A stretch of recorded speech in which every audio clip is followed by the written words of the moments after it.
chắp tay niệm Phật nhiệm màu, thế tôn ân đức biển sâu bao đời.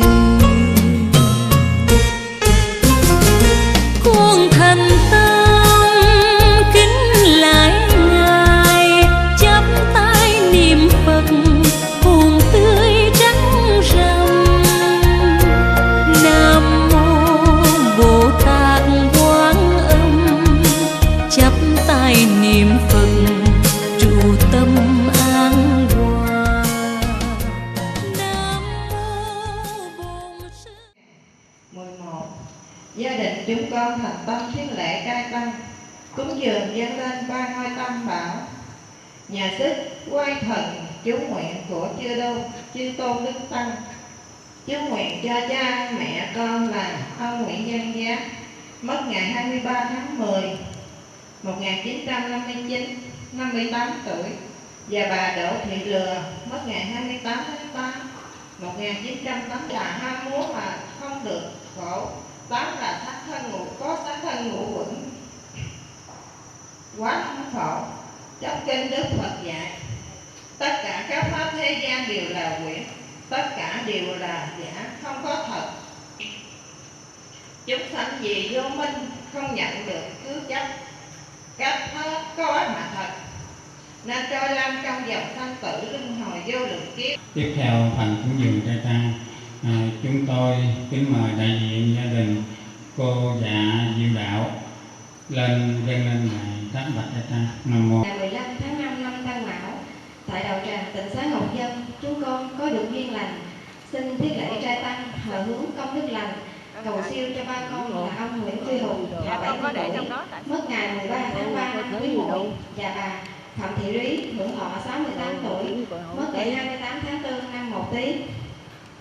Ngưỡng bái bạch chư tôn đại đức tăng, cũng bởi do vô minh phước mỏng nghiệp dày mà khi cha mẹ còn sống, chúng con chưa làm tròn bổn phận của người con, chạy theo sắc trần hoặc kệ cho tư tưởng dẫn đi đâu thì đi. Đến khi chúng con nhận ra rằng ơn cha trọng lắm mẹ ơi, nghĩa mẹ bằng trời mang nặng đã đau, biển đông còn lúc đầy vơi, chớ lòng cha mẹ suốt đời tràn dân, thì cha mẹ chúng con không còn nữa.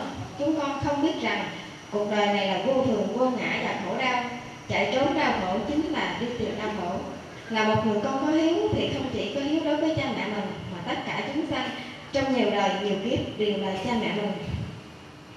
Hôm nay chúng con vâng lời Phật dạy, nương về ba ngôi tam bảo Phật pháp tăng. Trước là thiết lễ trai tăng, sau đó chúng con làm tất cả công đức phước lành, tinh tấn tu hành, nguyện hồi hướng công đức cho cha mẹ của chúng con và tất cả các hương linh khác sớm biết rõ nẻo lành, sanh sang cõi Phật A Di Đà. Với tất cả tấm lòng thành kính, chúng con nguyện ân trên tam bảo và chư tôn đức tăng chứng minh. Nam mô. Nam mô. Kính lạy Đức Thầy Thích Ca Mâu Ni Phật. Mô Phật.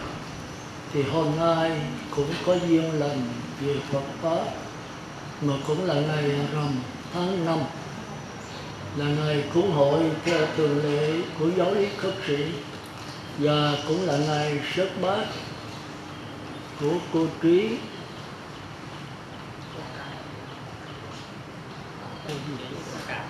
cô Trí, cô Cần. Thì cũng có Phật tử trai tăng cho cầu an, cầu siêu cho gia đình các phương danh mà Phật tử đã vừa đọc. Xin sầu siêu cho ông Nguyễn Phi Hùng thọ 70 tuổi, mất ngày 13 tháng 3 năm Quý Mùi. Bà Phạm Thị Lý thọ 68 tuổi, mất ngày 28 tháng 4 năm Mậu Tý. Và ông Nguyễn Văn Giác mất ngày 22 tháng 10 năm 1959, hưởng thọ 58 tuổi. Bà Đỗ Thị Lừa mất ngày 28 tháng 8 1981, hưởng thọ 78 tuổi. Lâm Văn Dậu mất ngày 9 tháng 9, Phạm Thị Hương mất ngày 23 tháng 5, Lâm Đắc Thời mất ngày 3 tháng 2 2003, Lâm Quang Trung mất ngày 21 tháng 12 16 tuổi, Trần Thị Thu Nga, Trần Hữu Nghị mất ngày 15 tháng 9 2010, 44 tuổi. Bà Lê Đức Huế, 4 tháng 3, 65 tuổi. Và cầu siêu cho bà Lữ Thị Cẩm, pháp danh Ngọc Thiện, mất ngày 2 tháng 6 dương lịch nhằm ngày 11 tháng 5 âm lịch năm Tân Mão 2011, hưởng thọ 91 tuổi. Đó là 3 gia đình cầu siêu trai tăng bữa hôm nay. Ngoài ra còn một số Phật tử mà chúng ta bị thì giờ không có. Cái này buổi tối quý sư tụng kinh sẽ cầu cho, vì nó nhiều quá.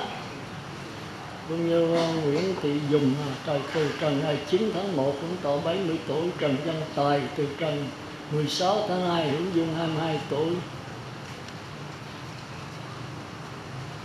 Trương Thị Chu 67 tuổi, pháp danh Thích Nữ Tâm Liên, đó là cậu An. Nguyễn Thị Hồng Hà 26 tháng 10 1971, đó là một số. Quách Thị Năm, pháp danh là Ngọc Tuệ 55 tuổi, đó là những phương danh người ta nhờ cầu siêu.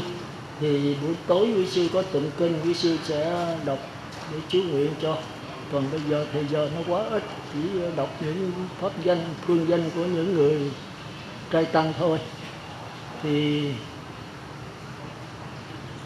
quý sư cũng Phật tử cũng vừa đọc kinh Tam Bảo và Tác Bạch vừa xong, thì chư tăng cũng đọc bài kinh Phước Thí, mục đích là cầu nguyện cho các gia đình trai tăng hôm nay, cũng như tất cả pháp danh của cầu an cầu siêu cho những phương linh vừa đọc, và cho pháp hội chúng ta nói riêng, và tất cả chúng sanh trong pháp giới nói chung. Kẻ âm được siêu, người dương được nhẹ nhàng thơ thối vậy. Thì buổi cúng tới đây tạm gọi là viên mãn. Nhưng theo truyền thống của khất sĩ thì cái bài nói pháp là quan trọng hơn hết.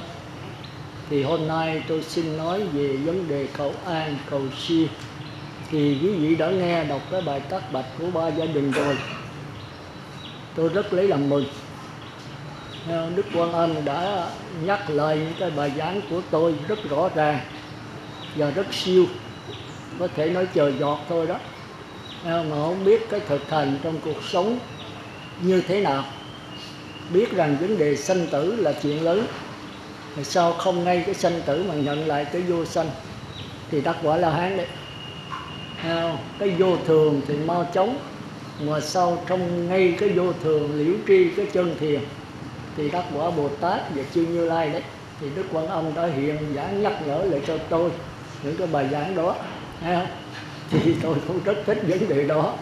Thì cái bài thứ hai của cô gì đó, ông Phạm Nhân Rí gì đó, cũng là hiểu đạo đấy. Toàn cô cũng như ông Dân Nguyện thì là Phật tử siêu không đấy. Thì chờ giọt, có người đã giọt rồi, có người còn chưa giọt, thấy không? Thì tôi mong rằng Phật tử đừng có lý thuyết không. Đạo Phật là đạo của cuộc sống, áp dụng vào trong cuộc sống của chúng ta. Thì hôm nay tôi cũng xin nhắc nhở lại những bài giảng đó thôi, ngoài ra không có gì hết. Có hai cái, một là vấn đề sanh tử, hai là vấn đề tùy thuận. Thì có hai câu hỏi đó là quan trọng nhất. Sanh tử là A-la-hán, còn tùy thuận là Bồ Tát và Như Lai. Thì hai câu của ông Quyền Giác hỏi là tóm hết trong đạo Phật. Thì làm sao ngay cái sanh tử mà nhận lại cái vô sanh, làm sao ngay trong cái vô thường chúng ta tùy thuận để thấy, để liễu tri được cái chân thường. Thì cái đó quá cao. Chúng ta nói về cái nhận lại cái bất tử. Ngay trong sanh tử này chúng ta nhận lại cái vô sanh. Nhất là thời buổi này, tôi không muốn Phật tử lang thang trên con đường người trời nữa. Cái đó là cái ước nguyện của Phật Thích Ca. Sau 49 ngày tầm đạo, thì thời Phật Thích Ca đó 62 tôn giáo rồi, cũng giống như bây giờ. Bây giờ cũng là 60-70 tôn giáo. Thì cũng dạy về người trời thôi. Tức là cái pháp môn cải sửa, thăng hoa, lẫn quẩn. Thì giống như Dung Nguyện đọc hồi nãy, lẫn quẩn đi hết cái dòng luân hồi trở lại nữa. Làm sao thoát đây? Thân này nếu kiếp này không độ thì đợi đến kiếp nào mới độ lấy thân. Kiếp này phải lo cho xong. Còn nếu Phật tử không xong thì có một cái ngân hàng bảo hiểm cho chúng ta. Thì đó là nếu không nữa thì mình quá tệ rồi, thì đáng đi mấy câu xấu là vừa. Nghe không? Tức là chúng ta tu pháp môn tịnh độ nhờ tha lực rất lớn của Đức Phật A Di Đà và Đức Quan Thế Âm, cũng như Quan Tâm lại thể hiện để nhắc nhở đấy. Thì chúng ta phải hiểu cái đó. Thì chúng ta chỉ cần phát nguyện thôi. Thì chúng ta coi cái bản trên đó là duy nguyện giảng sanh, nhất niệm thành Như Lai. Chưa có pháp môn là giống nói như vậy.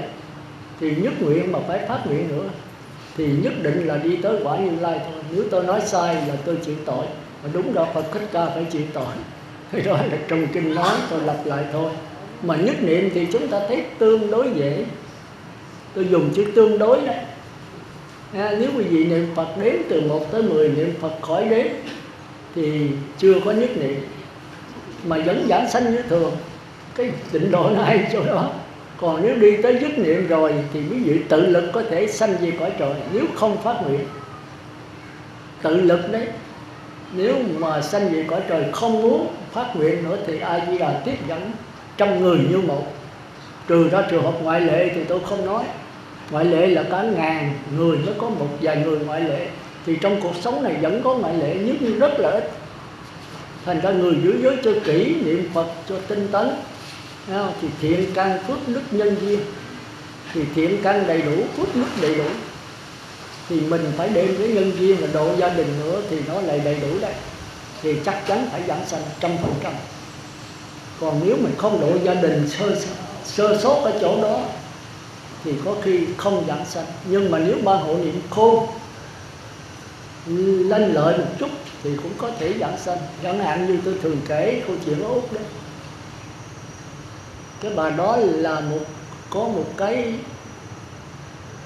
công trường rất lớn, tức là mấy trăm mẫu gì đó. Bà trồng đồ, bà là một người chủ ở trong công trường đó. Bà rất giỏi, mà lại là bạn trưởng ban hộ niệm để hộ niệm hàng chục, hàng trăm gia đình. Thì tất nhiên là bà khai thị cho người ta rất giỏi. Mà người khai thị là cái phước báo dữ lắm.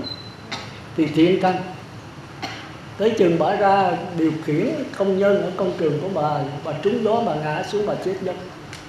Thì sau khi tỉnh dậy thì bà á khẩu. Cái á khẩu là một cái nghiệp nặng của bà đấy. Thì cái đó phải đắc Quả La Hán mới biết cái tiền kiếp của bà sao mà nó nghịch duyên dữ vậy. Cái á khẩu không còn nói được, bà phải ra dấu thôi. Trở về nhà thì nhà ở trong công trường luôn. Thì sau đó ông bạn mới lại, ông bạn là ông chồng đấy, không thì bà viết giấy là thỉnh ban hộ niệm lập tức. Bà biết bà không qua, bà biết cái bệnh bà chắc phải mất thôi. Thì ông chồng mới điện theo cái số điện thoại của bà ghi, thì ban hộ niệm người ta đến cả 100 người. Thì chúng ta biết là thiện căn là bà đầy đủ.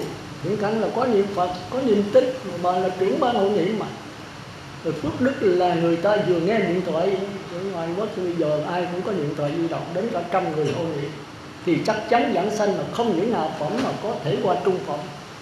Mà người rất là thành tín, tịnh thật, còn tín đồ của tịnh độ rất là tinh tấn. Nhưng có cái căn nhân duyên là thiếu thốn. Mà lúc còn sống mà không có độ ông chồng, không có độ gia đình, bận làm việc, bận lo Phật tử, mà chắc có lẽ ông chồng cũng hơi cứng đầu. Người Nam thì họ cứng lắm, pháp môn tịnh độ là không muốn nan hành, nan tính, khó mà tin được. Thì thường bên ngoại quốc là người ta không tin được, nhất là mấy nhà khoa học. Tôi ở đó cũng không tin. Nếu mà không có duy thức là nói thật tôi không có tu tịnh độ đâu. Nó khó hiểu vô cùng. Một thế giới gì mà ngược ngạo, có hình có tướng, mà lợi không sanh, không già, không bệnh, không chết, không có tám khổ. Một cái thế giới gì mà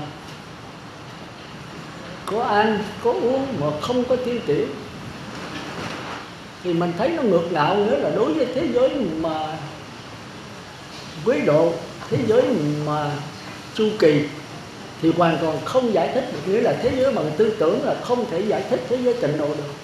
Nhưng sau đó thì nghiên cứu qua di thức, rồi nói nhờ di thức.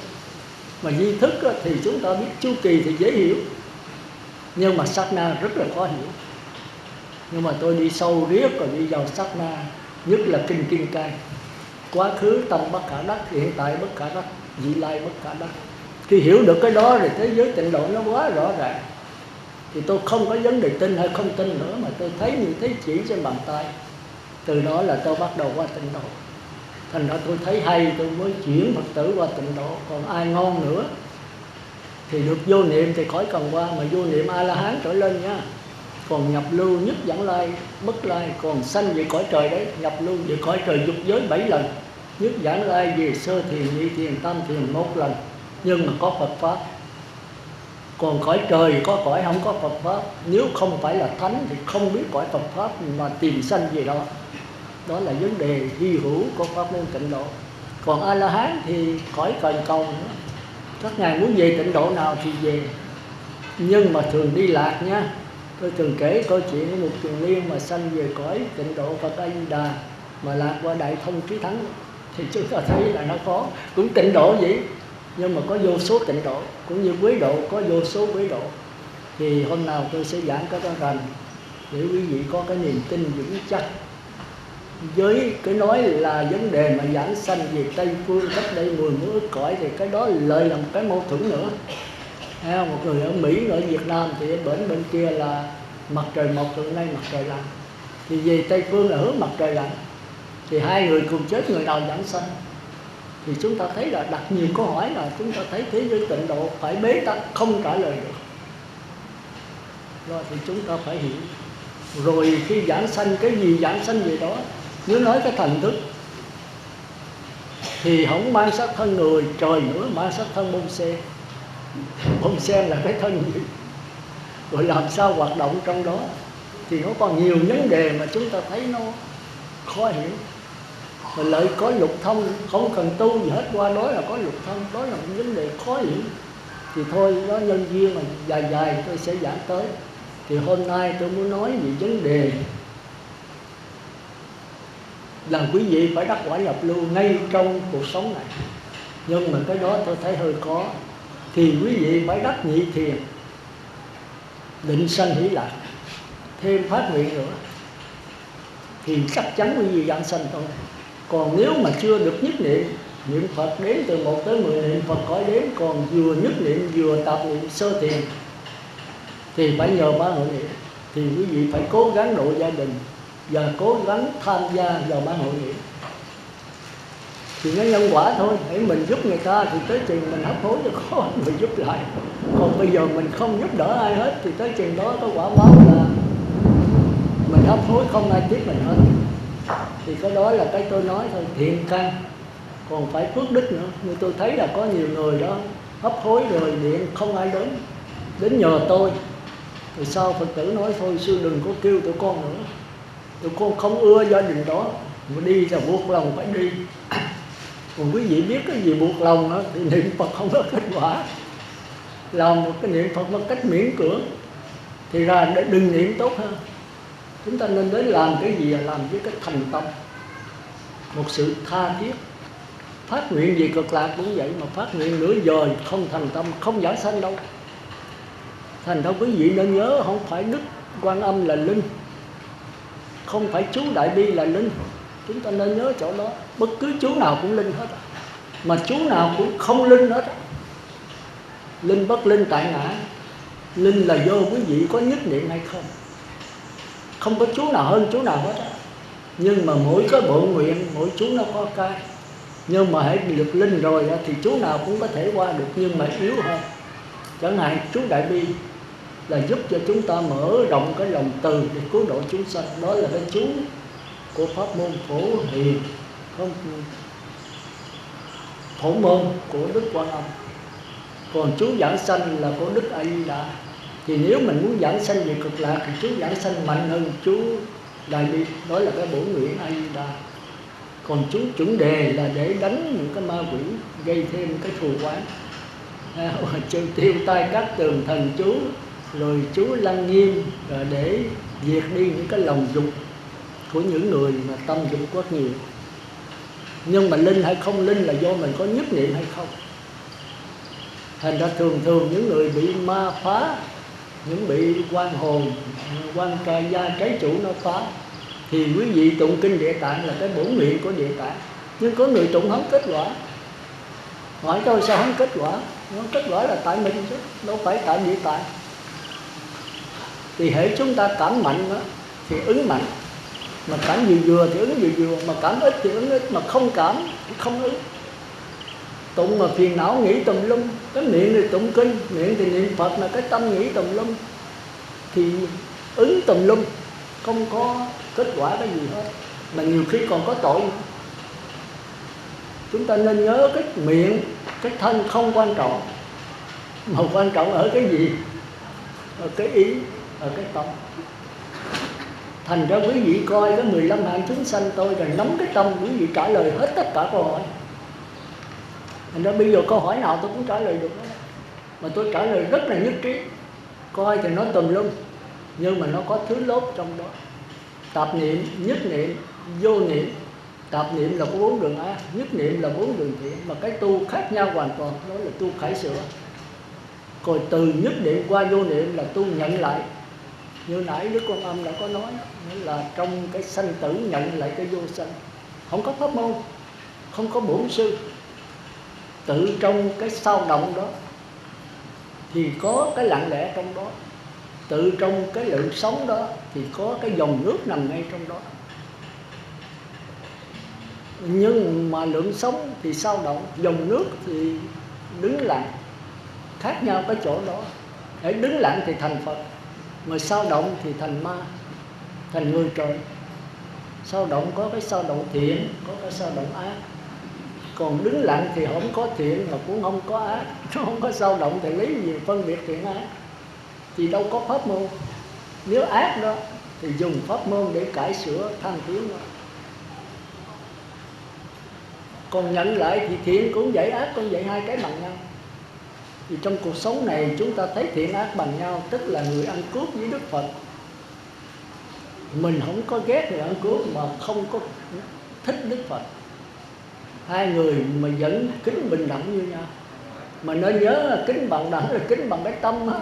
Nói vậy là tôi gặp ăn cướp tôi cũng quỳ tôi lại, tôi không có dạy cái vụ đó.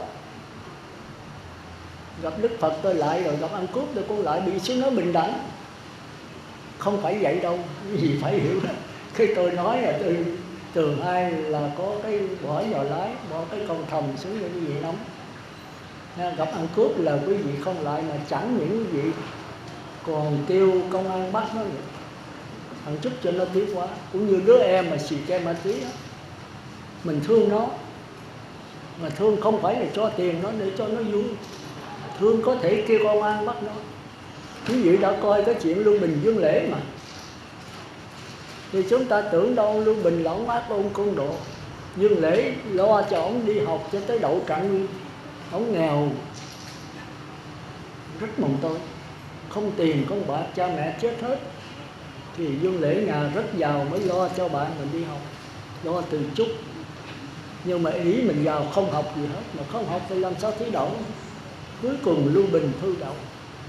Thì Dương Lễ sau khi cha mẹ chết hết rồi, xài số tiền không đầy 1 tháng văng hết.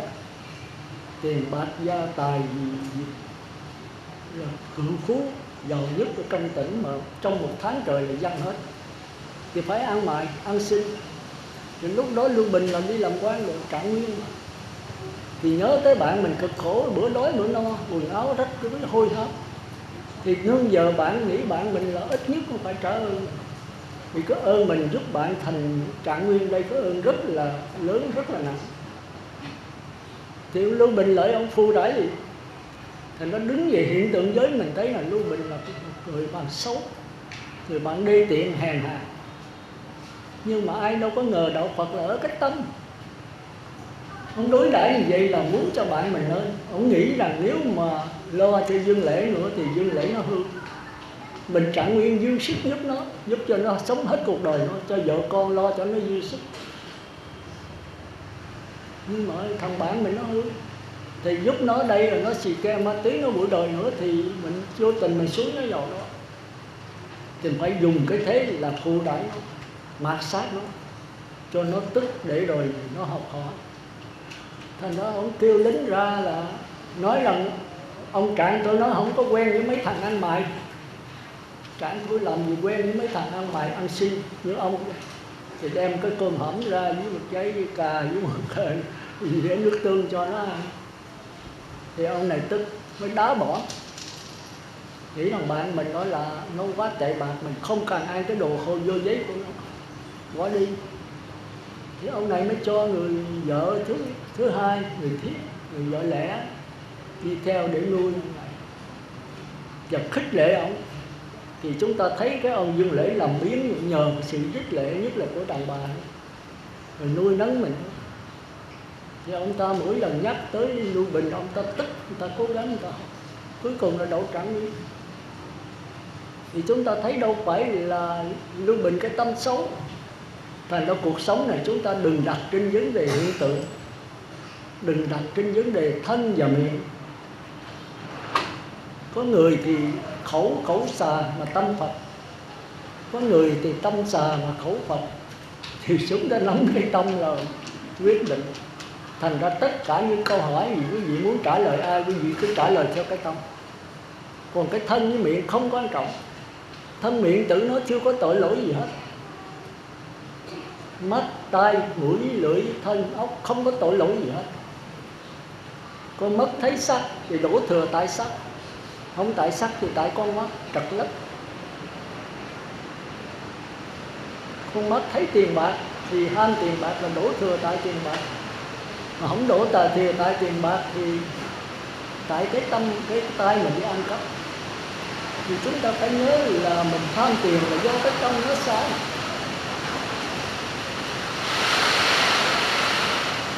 Thì cái tâm mới là quan trọng. Thành ra từ nay quý vị muốn làm cái việc gì là phải theo dõi cái tâm mình. Nếu cái tâm mình mà đừng chính thì làm bất cứ việc gì cũng không tội lỗi hết. Còn cái tâm mình dính mắc vào cái thiện thì nó ngồi vào cánh giới thiện. Thì chúng ta thường thích cái thiện. Mà cái thiện là cái gì vậy?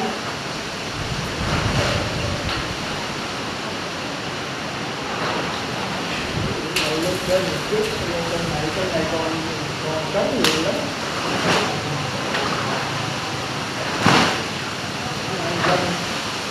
Gió thì không sợ, mà sợ gió. Ở trước này còn đông nữa, còn trống nhiều lắm. Bạn cái kia dưa. Cái này để bên dưới rồi có đông nó bạc.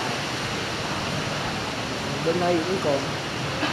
Ngồi phía sau tôi cũng còn trống. Ta lễ phía trước cho nên phải lễ phía sau.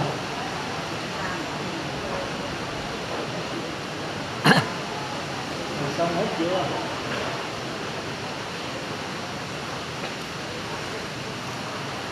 Thì quý vị nhớ cái mong cầu của tôi đó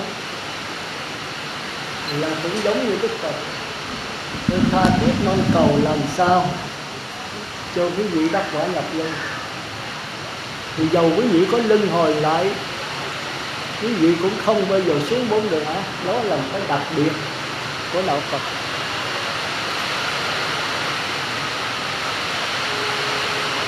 Nhưng ngay bây giờ tôi thấy dường như đạo Phật đã mất. Người ta giảng cũng đạo người trời thôi, giống như Thái tử Siddhartha đi truyền đạo. Tôi nói thật rồi, tôi xuất gia đó thì tôi khổ sở với cái đạo Phật. Tôi nghe cái bài, đọc cái bài sư tử hống, tức là tiếng giống của con sư tử đó, thì tôi lấy làm lạ. Tại sao trước Đức Phật Thái tử Siddhartha có 62 câu giáo rồi mà Đức Phật đi truyền đạo này không thỏa mãn? Cuối cùng có con rút đầu lao Phật A La La dạy vô sự xứ và phi tưởng phi tưởng. Thì vô sự xứ đó thì chúng ta thấy là cái kẹt cái con kinh đó là giảng không rành. Tôi mới ngồi suy nghĩ hoài vô sự xứ là cái gì mà ông nói là trên cõi Ấn Độ bây giờ không có ai cao hơn ông nữa. Rồi tới khi thí tưởng này nó tương đương với Như Lai, vô sự xứ là tương tự như A La Hán. Thì tôi không biết tương tự làm sao, cái đó là ngũ ấm ma đấy. Thì thật sự A La Hán Như Lai thì đâu còn cái nào cao hơn nữa. A La Hán là nhận lại cái bất tử, thì đắc quả từ nhập lưu cho tới A La Hán là cái quả tột cùng của sự hành hạ.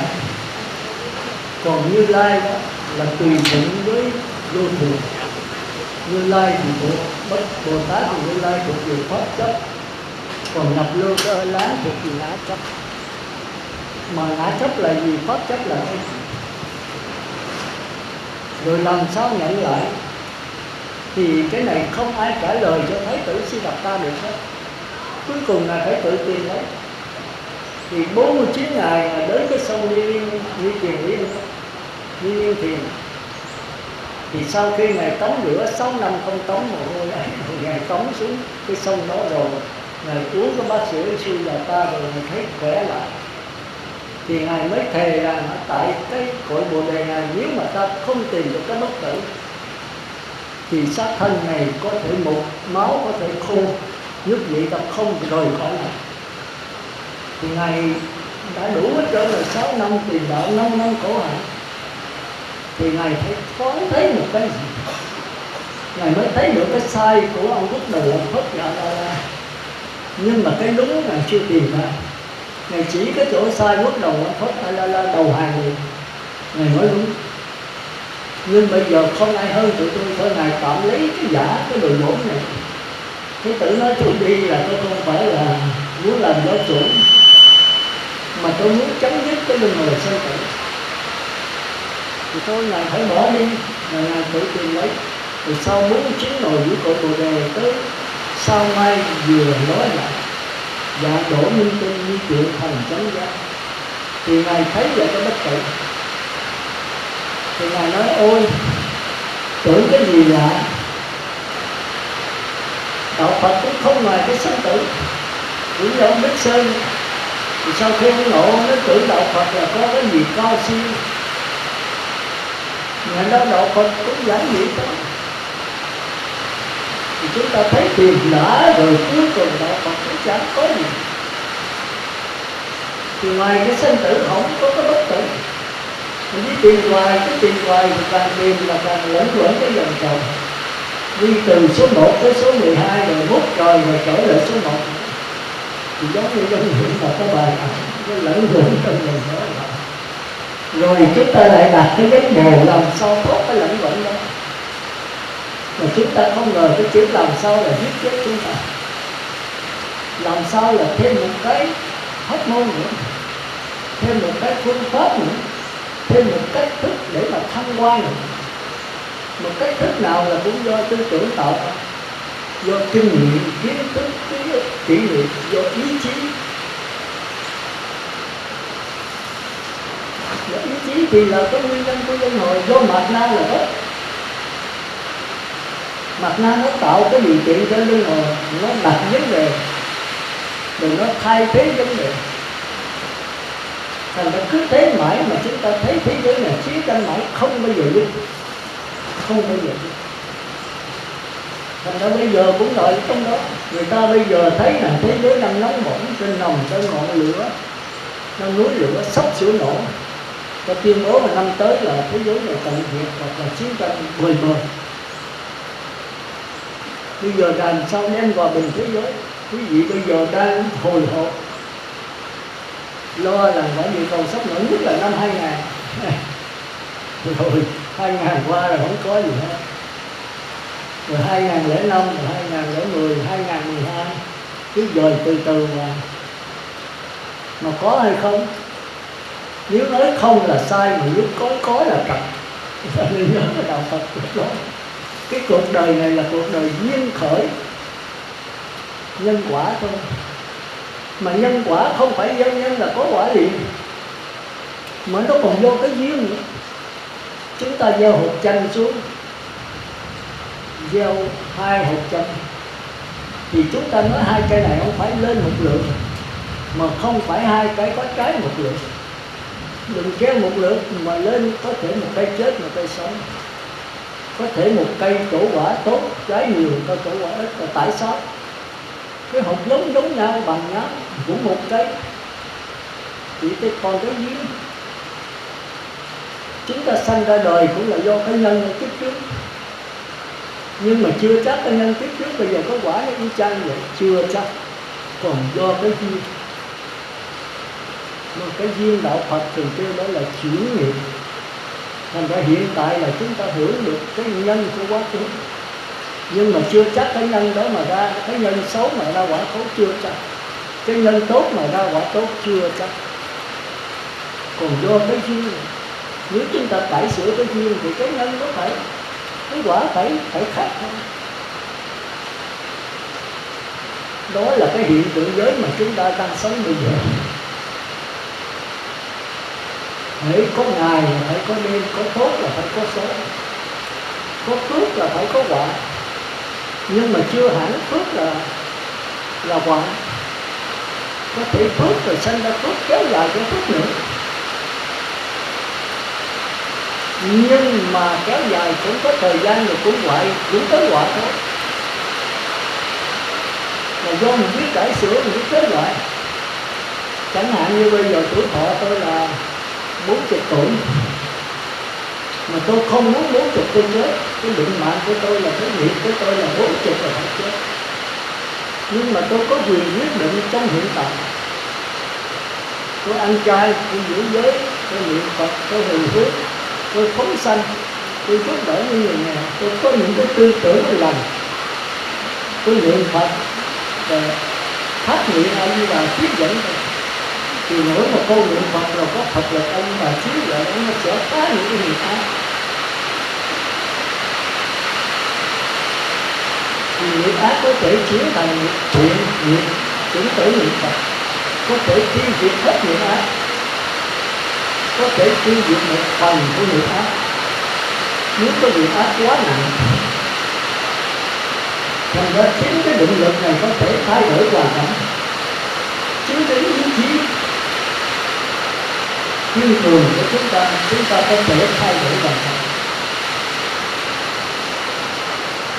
Nhưng mà thay đổi là thay đổi hoàn cảnh ác, thành ra ít ác hơn, hoặc là tiêu diệt hết hoàn cảnh ác, còn cái hoàn cảnh thiện thì cũng là hoàn cảnh tốt. Chúng ta nên nhớ cái hay của đạo Phật là chỗ đó. Chúng ta có sửa, có quyền sửa cái xiềng sắt, xiềng cây thành xiềng vàng, nhưng mà vẫn là xiềng. Như vậy là bẻ hết xiềng hả sư? Không phải vậy. Chúng ta nên nhớ, chúng ta thấy cái xiềng bây giờ bẻ hết xiềng, bẻ xiềng những gì sống ra ấy. Nước thì có sống xấu, có sống thiện, có sống xấu, có sống tốt. Bây giờ diệt hết tất cả sống thì chỉ còn lại nước, mà nước không có sống, đó là nước chết. Đó là cái niết bàn thực tịnh của A-la-hán. Thành ra chúng ta phải đi thật sâu để chúng ta hiểu được. Không khéo rồi chúng ta lại cái khó khăn là chúng ta đi cái thái cực này qua thái cực khác là chúng ta nói nghiệp bây giờ việc hết nghiệp. Mà khi chúng ta thấy có bất tử cái nghiệp là có diệu dụng, có bất tử. Sống thì sống ác cũng là sống thiện cũng là sống. Thì mình biết trừ sống ác thì còn lại sống thiện. Sống thiện không có cột sống, nhưng vẫn là có cột, vẫn là sống thiện. Giờ biết hết sống ác, biết hết sống thiện thì được cái biết bằng thực tịnh còn là nước không. Mình ví dụ thấy nước mà có sống thì nước là nước chết. Còn đây bây giờ A-la-hán, những vị Bồ Tát lớn và Đức Như Lai thì vậy. Từ cái sanh tử nhận cái vô sanh thì nó ấy rồi. Thì khi Bồ Tát Như Lai mới là vô sanh là được. Nhưng vô sanh phải vô mất sanh. Nếu trở lại trong sanh tử là đừng muốn mất. thức đã là thầy giáo rồi thì phải trở lại mẫu giáo 1, 2, 3 để mà làm bộ đánh dần lại. Tôi dùng cái làm bộ là tùy thuận. Học trò nó không đọc chữ ngữ nó phải đánh dần, thì bây giờ mình cũng phải đánh dần. Nhưng mà cái này là chỗ viết với chúng ta là học trò, chúng ta cũng phải học làm bộ đánh dần, thì ông kéo chúng ta thành mẫu giáo hết. Đó là thế giới hiện tại. Bây giờ Bồ Tát rất nhiều, do Bồ Tát nhiều mà thế giới này càng ngày càng loạn thêm. Bởi vì đó là Bồ Tát dũng. Như tôi bây giờ Bồ Tát dũng, tôi không xứng đáng ở đây dạng pháp. Nhưng quý vị thân nhớ tôi thường nói là giả rách thì nó đỡ móng tay. Quý vị tôi cũng có những cái kinh nghiệm, những cái kiến thức, những cái tường trải. Tôi đem những kinh nghiệm có ra cái đánh vẽ đó, tôi trao điểm như vậy. Thì quý vị nhờ cái nói quý vị có thể đốt giai đoạn trên con đường tu học. Nó nhanh một chút, chứ chưa hẳn tôi nói là tôi sống được. Mà theo đạo Phật nói là không sống được đó là phạm giới giọng ngữ rồi. Nhưng mà quý vị thông cảm cho tôi là thời điểm này không có ai thọ ký cho tôi là đúng hay sai.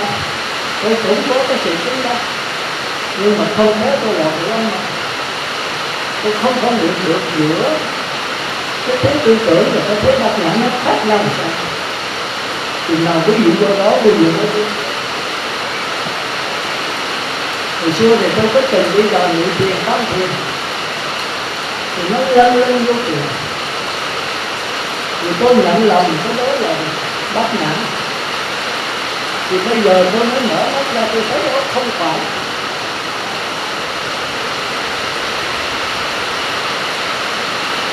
Thì bây giờ gặp cái đối tượng đó tôi không chìm trong đó nữa mà tôi lặng lẽ lắng nghe mà không biết là đúng lắng nghe hay không. Thì cái chuyện đấy là nó hơi khó.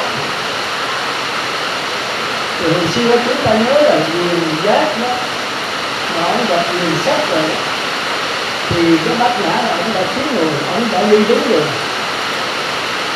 Thế mà ông còn đi, không biết có đúng hay không. Thì gặp nhìn sắc hai người trình bày để là cái lý lẽ về bát nhã rất là thành hợp. Sẽ tán lượng người hiểu tâm. Thì ông nhìn sắc, vì giác không ngờ, vì sắc chính họ biết cho mình. Hai người đều là học trò hết. Ông này là có dám, ông này là được để năng thọ tu, nhưng mà chưa có đủ sức sư, tức là chưa có làm thầy mà cũng là học trò. Thành đã thấy dẫn về của Huệ Năng. Thì sau khi gặp Huệ Năng thì ông đưa có 2 câu, mà 2 câu tốt hết đạo Phật. Một câu A-la-hán, một câu Như-la. Thì chúng ta thấy không phải là ông vô lễ. Ông gặp Huệ Năng để mặc y những sư chùa tới ta, đó là lễ phép nhất. Nhưng mà không lại. Nếu mà Huệ Năng nói thất ngôn cho ông thì ông bỏ đi. Đây không phải là thầy của mình, mà có thể là đệ tử nào nữa. Ông đặt 2 câu hỏi là sanh tử là việc lớn. Thì Huệ Năng nó nói đại đức từ đâu đến mà ngã mạng đi 3 vòng, cách tay 636. Coi Huệ Năng với ông thần, chứ không phải là thần. Ví dụ bây giờ là bà trước xứ hơn ba công nữa, ông bổn rồi thì xá thôi. Đó là ông thần. Mình lễ phép, mình xuất gia thì xá, vì số lễ là sai. Ví dụ thần nó thua cái gì nam giới là cao hơn thần, ví dụ là tốt rồi. Vì số lại là mất cái pháp tâm gì. Thì đây ông Bùi Giác không phải là tự cao, mà coi Huệ Năng có cao hơn mình cũng không có tốt hơn, người Huệ Năng có tốt hơn thì phải tốt hơn, không có lại được. Thành ra Huệ Năng mới hỏi ông đại đức từ đâu đến mà ngã mạng. Thì vậy năng cũng thử ông tới coi sao. Ông nói sinh tử là việc lớn, vô thường mau chết lắm, ở đó mà lễ lại. Tôi chưa kịp lễ lại tôi đã chết rồi. Thì tưởng coi vậy năng trả lời sao? Nếu trả lời pháp môn, chỉ pháp môn của tôi là ông bỏ đi rồi, không xứng đáng lễ lại. Thì người này đâu phải tự sát, mà là đi tìm thành. Thì vậy năng đâu phải tay vừa, phải là tổ. Ông nói sao không ngay cái sinh tử mà nhận lại cái vô sanh. Tức là ông có pháp không? Ngay trong cái luận sống này, sao ông không nhận lẽ ông nhận lại cái dòng nước trong đó? Thì ngay luận sống nhận dòng nước thì đâu có pháp không, đâu có tu tập gì đâu.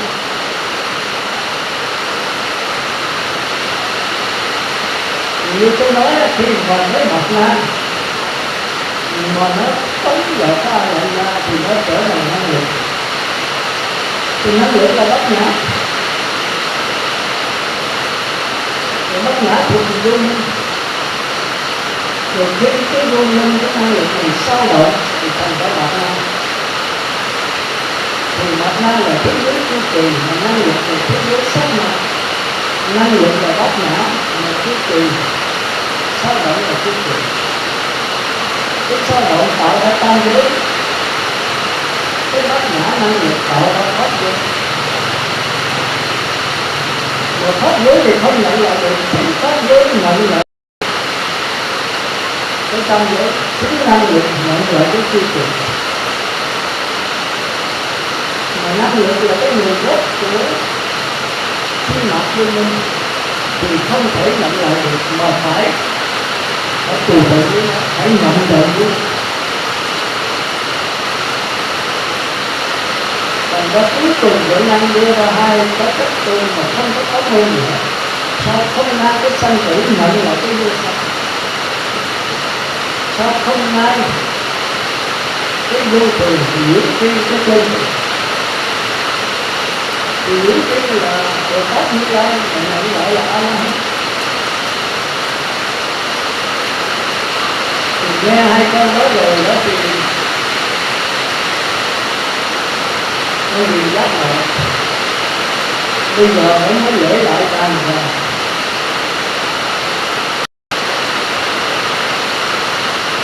Ba mươi 80 cái hạnh lễ tất cả có hạnh chuyện. Thì vậy năng biết đây là cái kỳ, đây là chính đất rõ ràng. Thì vậy năng biết họ khí cho. Vậy năng đi đứng tâm.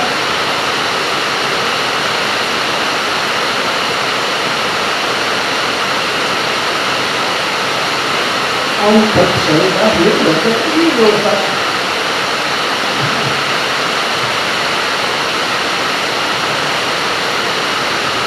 Đó bây giờ sau khi vậy năng tiếng lại rồi, ông mới lễ lại. Thì chúng ta đừng tưởng như vậy là xong. Vậy năng còn thử dài, thử tới nước cùng.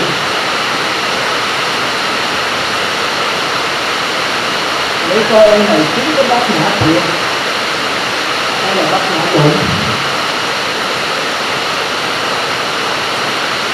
Thành ra sau đó ông nhìn giác nó ở hầu tổ trong 2-3 tiếng đồng hồ. Thì nhìn giác như trên giường, nó còn học hỏi cái gì nữa. Thì nhìn giác nó trả lời đó là nhận lại,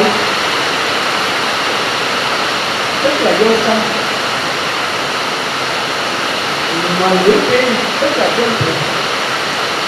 Hỏi sao không ngay cái sanh tử nhận lại cái vô sanh? Thì nhận lại cái là A-la-hán. Mà liễu tri là tùy thuận, nếu là chân thiện, đâu có pháp môn gì.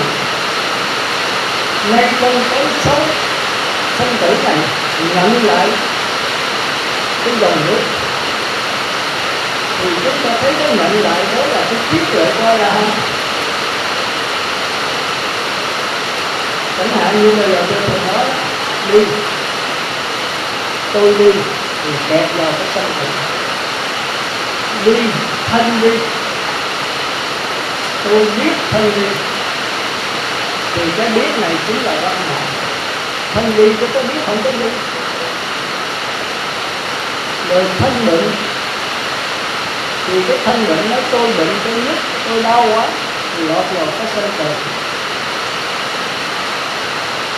Rồi thân chết, nói tôi chết rồi thì lọt sân tử. Còn bây giờ thân chết, có biết thân chết, có biết không có chết, thì cái biết này là đắc nhã. Trước sau nó chỉ là cái lặng lẽ nhận lại trong cái thân này có một cái bất tử trong đó. Mà cái bất tử nó không rời thân, mà nó cũng không phải là thân. Thì quý vị thấy giả thì nghe dễ, nhưng cái gì thực hành thì không phải dễ đâu. Thành ra tôi nghe Bồ Tát đọc nãy tôi hơi mừng mà hơi lo. Đọc thì hiểu rồi đó, nhưng mà thực hành cái cuộc sống này không biết làm được. Bởi vì chúng tôi có lúc làm được, có lúc không được. Bởi vì thật sự người quá mình không đủ thì giờ để theo dõi mình. Tôi ở Đà Lạt thì tôi dễ theo, mà về đây là khó theo. Thật ra tôi tính trốn đi rồi. Nhiều chuyện quá. Nào là khai thị, nào là giảng pháp, rồi nào là khai tăng, rồi phải để cách nào không. Hôm qua đó, bữa nay là đồng tôi giảng pháp. Hôm qua phải đi nghỉ lại 2 chỗ, nay nghỉ 10 chỗ. Rồi về phải khai tăng ở đây 3 thời thuyết pháp liên tục. Nếu mà tôi không có dây ở không có minh vẫn chạy máy là tôi vô là thiên mất. Nó mệt quá trời. Sáng sớm ăn điểm tâm chưa xong là xe vô rồi. Tôi là hẹn 8 giờ, nó có 7:30 là xe vô tới. Rồi phải ăn cho số này đi. Tôi thì cái gì đợi tôi là tôi khó chịu. Tôi là hẹn tới 8:30 thì tôi đi nói là 8:30 trưa đó, tôi nói tôi 8 giờ đến 7:30 chưa cho tôi. Tôi tỉnh chạy ra xe vô. Rồi đi mỗi chỗ phải mỗi giảng pháp. Tôi thì có cái pháp lý nghĩ mình nhất. Pháp lý là quan trọng nhất. Chư Phật cũng lấy pháp lý làm thầy. Thì sau khi Đức Phật chết, ai đang hỏi lấy ai làm thầy, Đức Phật cũng lấy pháp rồi. Pháp là cái trí tuệ. Thành ra quý vị tôi có năng nghĩ đó. Thì dùng cái năng nghĩ đó, đúng ra là phải mỗi người phải giác ngộ đi. Nói để con không dám hứa thì tôi không có vấn đề hứa. Cái đó là cái sanh tử của mỗi người. Tôi năn nỉ 1 tháng đi 2 ngày, tôi gần 30. Tháng 11 là không có, bởi vì cúng theo Đức Phật từ xưa có bao nhiêu. 2 tiếng đồng hồ thôi. 10 giờ tới 12 giờ. Mở miệng nó con bị, con tại vì bởi tôi nói lính thì có nói được, nói là tôi tạo đầu. Bị tại vì bởi, ai không bị tại vì bởi. Cuộc sống này ai cũng bận rộn đó. Hãy đi nghe pháp thì phải mất tiền mà được cái này, được đạo thì mất đời. Dĩ nhiên nó vậy. Mình muốn cả bắt cá 2 tay, cả đạo cả đời làm sao có. Cái bị tại vì bởi là tôi không nói chuyện được với người. Giờ đi không đi thì thôi. Thì tôi năn nỉ vậy thôi. Bởi vì cái này là cái vận mạng, cái sinh tử, cái thọ mạng của mình, cái mạch mạng của mình, sống chết mình phải lo lấy. Ông chỉ là ông thầy hù. Quý vị thường nói là đạt hết niềm tin vào anh là do cái thân mạng anh là ghét. Thì tôi tịnh độ gì có nghĩ như vậy. Không có ông Phật Di Đà, Phật Thích Ca nào mà cứu mình được hết. Tôi nói thì cứu được và tôi số lượng được. Mình cứu lấy mình chứ. A Di Đà chỉ là cái trợ duyên thôi. Nếu mình không bị Đức Phật nói xá lợi phá trước căn là nhân duyên phước đức mà thành đạo sanh. Thành đạo là giảng sanh, không có căn lành, thiện căn phước đức nhân duyên không giảng sanh. Dầu A Di Đà cũng không làm gì được. Thiện căn là gì? Tôi chịu niệm Phật, tôi tha thiết thật nguyện vừa làm vừa có Phật làm. Cái này là cái gốc. Bây giờ A Di Đà nó tiếp dẫn con về, giờ còn thượng phẩm, trung phẩm, hạ phẩm, con không về, A Di Đà chậm nó đợi thôi. còn chồng còn con còn lưng nắng người kia chậm con bị tại vì bởi ông nội tôi bây giờ con không tức giận. Bây giờ con muốn về cõi Phật mà con không phát nguyện cũng không về được. Con phát nguyện cho có chừng không về được, phải phát nguyện một cách tha thiết. Đấy, nguyện mạnh thì giảng sanh cao, nguyện gì vừa giảng sanh thấp, nguyện thấp thì giảng sanh thấp. Còn không nguyện là không giảng sanh, thì thiện căn là vô mình.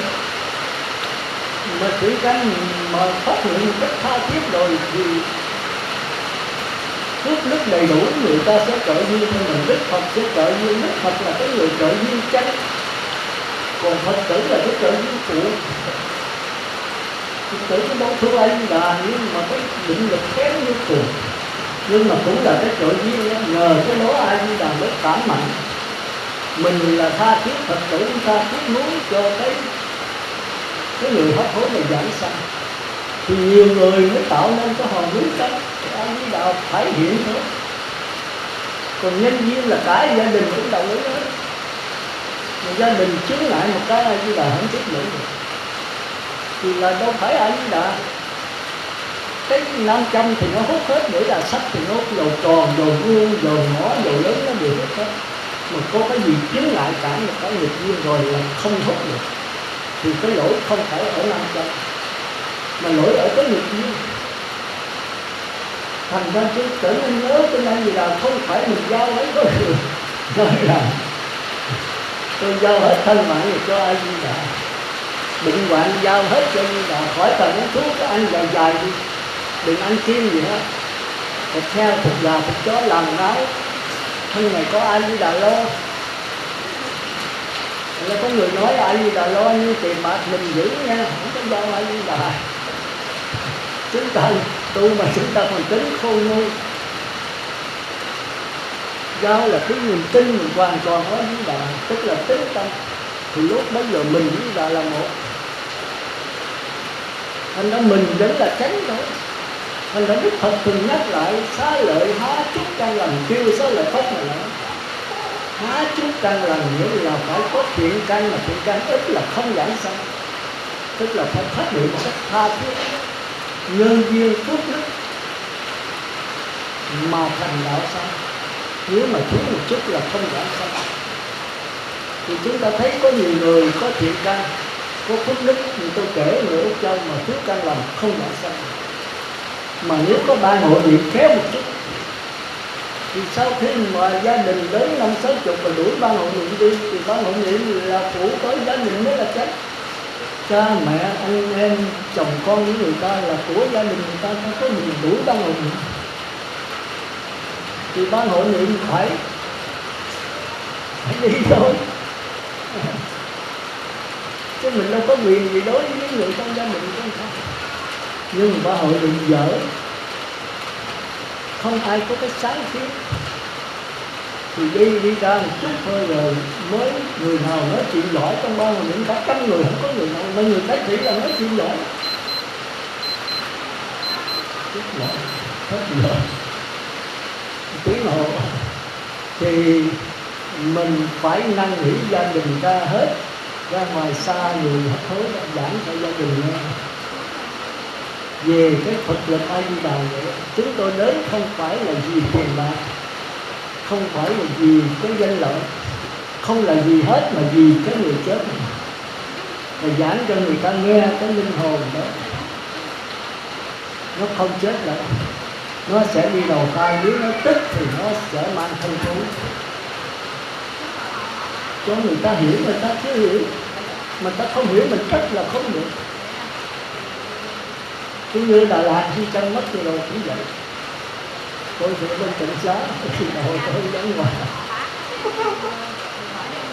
Thì cái đó không có tu. Cái sư dừng là không có tu cho tự độ. Thành ra cái hiểu biết không có đầy lắm. Thì không có cho là ban hội niệm. Thì sau khi mất rồi bị sư chân là Việt Kiều, là Mỹ, vô quốc tịch Mỹ rồi.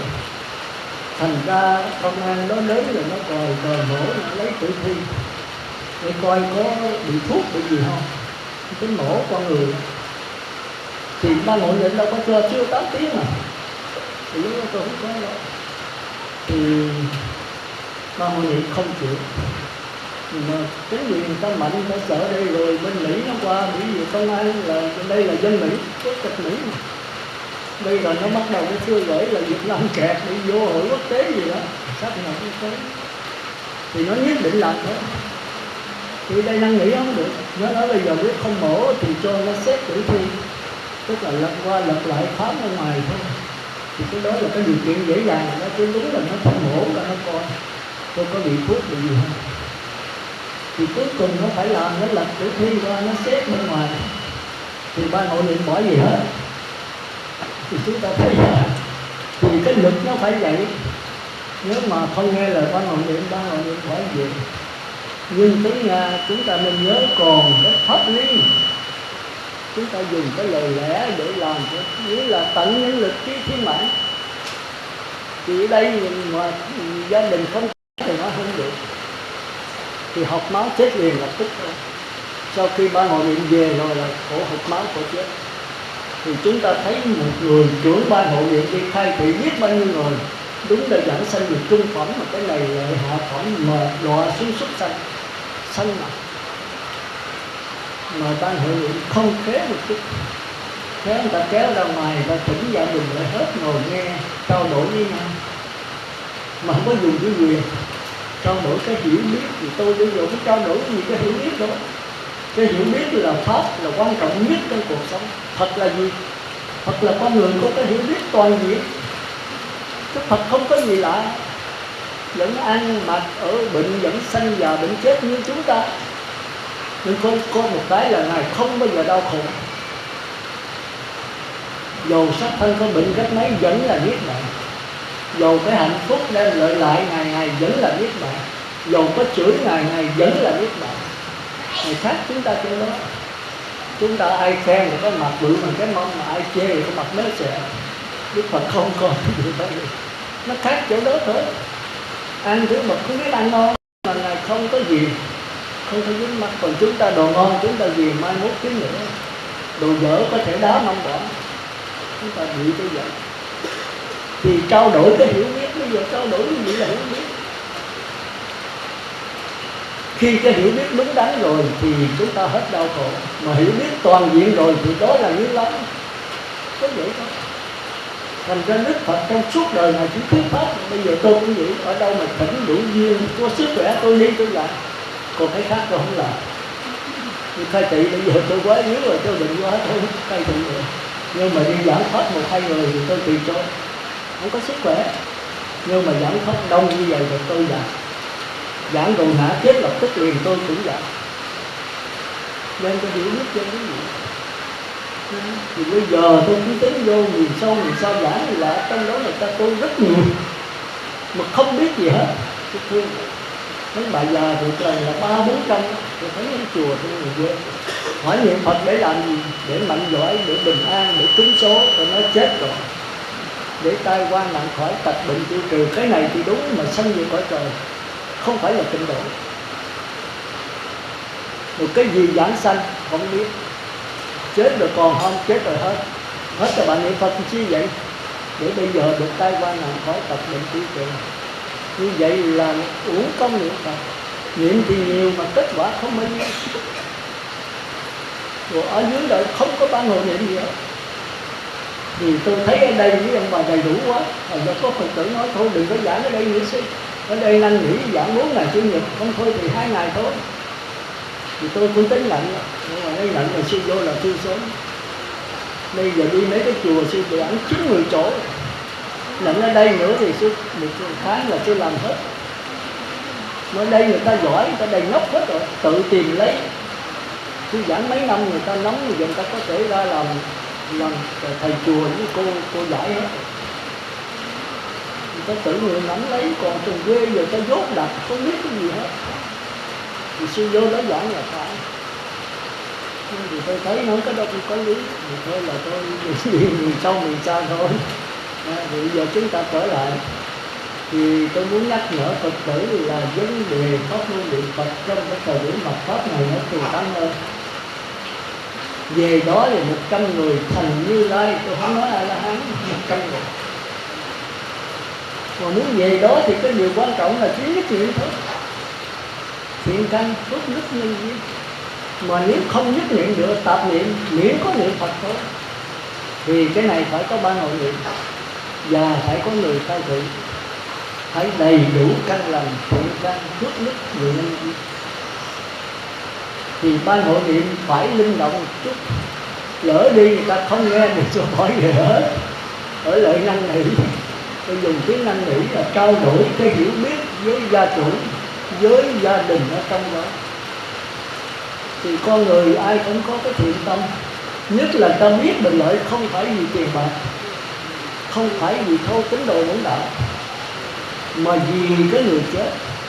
Thì cái gia đình người ta cũng kính người chết, giống như là cha mẹ anh em vợ con người ta mà mình cũng kính người chết, nhưng mà kính sai lầm do hại người chết.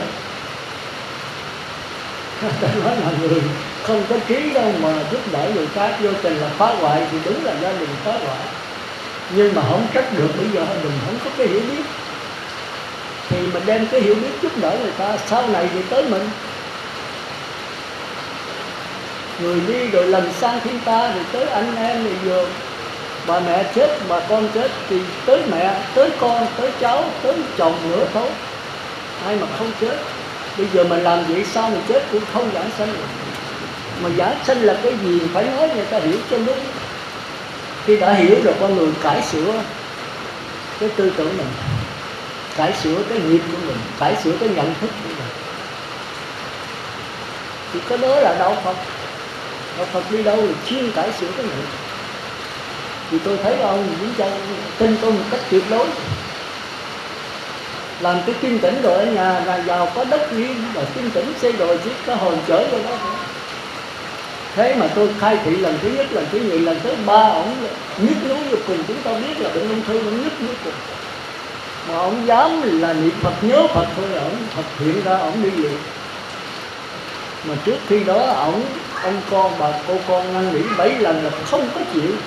Thì người Tàu mà trôi, mà tôi không nói tiếng nào. Tôi chỉ hỏi ổng bây giờ ông chết cho mình thiên, chứ tôi không có nói ổng là nên thiên. Ông nói sư dạy sao con nghe vậy, chứ tôi không nói kêu là thiên, mà ông nói sư dạy sao nghe vậy. Tôi hỏi giờ ông chết rồi thiên không chết. Thì cô con nhờ tôi xuống nói, tôi hỏi cổ nó ba con không chịu kêu sư. Con nói người Tàu đó giờ không thương, mà kinh tỉnh đã làm rồi, chỉ đem hồn vô đó rồi chết lại thôi. Thì tôi hỏi ông nói vậy, tôi nói kêu cô lại nghe ba cô nói. Cô nói sao ba? Nói sư dạy sao con nghe vậy? Nói vậy sư dạy là rồi ba. Thì ba đã nói vậy, sư dạy sao con cứ nghe vậy? Thì cái niềm tin đã tuyệt đối rồi, mà tôi đâu có dạy bậy được. Thì chiêu để có xá lợi, tôi đã nói có xá lợi thì Phật tử đây phải có niềm tin về tịnh độ, ta tu rất nhiều. Ông chết rồi mà còn làm Bồ Tát, trước khi hấp hối, trước khi ra đi để lại cái xá lợi cho người ta. Mà tôi đâu có biết xá lợi là gì, tôi cũng không biết nữa. Mà tôi thấy là tỉnh táo trước khi chết. 8 tiếng hồ tay chân mềm, mà rờ xót cho thân thì cái đỉnh đầu nóng. Mà cái đó là tôi làm hết. Tôi khai thị lần thứ 3 chết rồi, sáng tôi đi về 5 giờ thì nó 9 giờ mất, thì tới 5 giờ là 8 tiếng. Thì tôi rời nữa thì lạnh hết trơn, còn cái đỉnh đầu nóng. Tôi nói trời hôm nay tốt quá, đỉnh đầu là trung phẩm, về bậc thánh chứ không phải là hạ phẩm. Mà ông chịu thiêu nữa, cô nhớ thiêu là có xá lợi.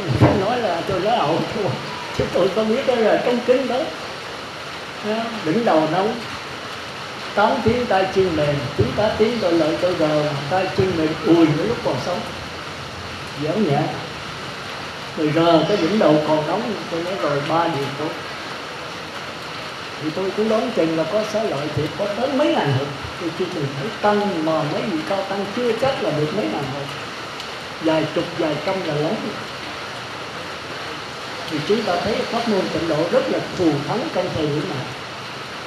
Vậy thì thôi, một lần nữa tôi khuyên Phật tử, thì cũng như bữa nay đó là tôi giảng bài pháp này thứ nhất để chứng minh cái ngày xuất bát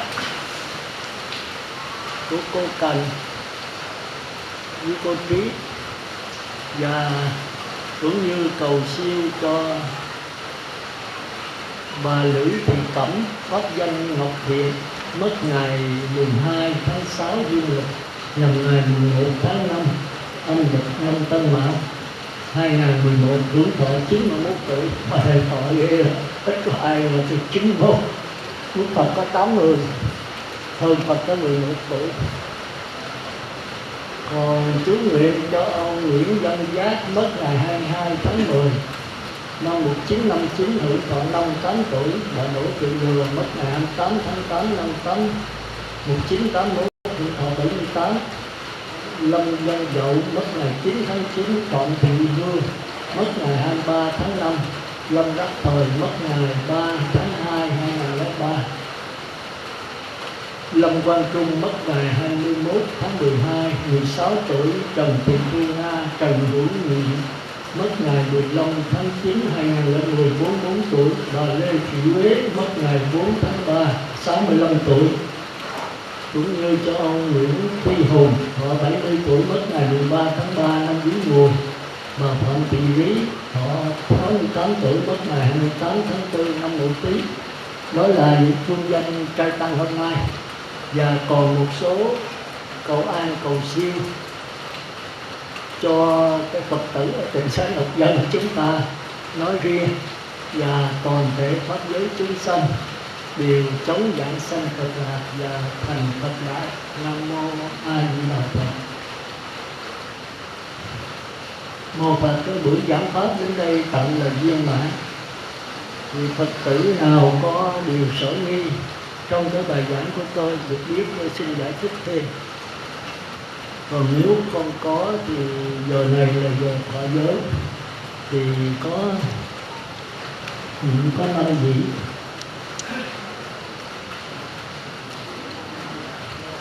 Là Nguyễn Thị Hường, 39 tuổi. Sơn Mai Anh, 7 tuổi. 7 tuổi là không có thọ giới nha, chỉ là đọc pháp danh tạm thôi, chú trai. Và cô Thân Sơn Thị Hồng Phúc, 3 tuổi. Cái này cũng là chỉ lo đọc pháp danh thôi, chứ còn nữa lớn lên phải thọ giới lại. Bây giờ đâu có giữ được, 7 tuổi, 3 tuổi, phải 18 tuổi, nghĩa là có giấy chứng minh rồi đó mới thọ giới được. Bạch sư còn đọc đóng tạng, còn đóng tạng.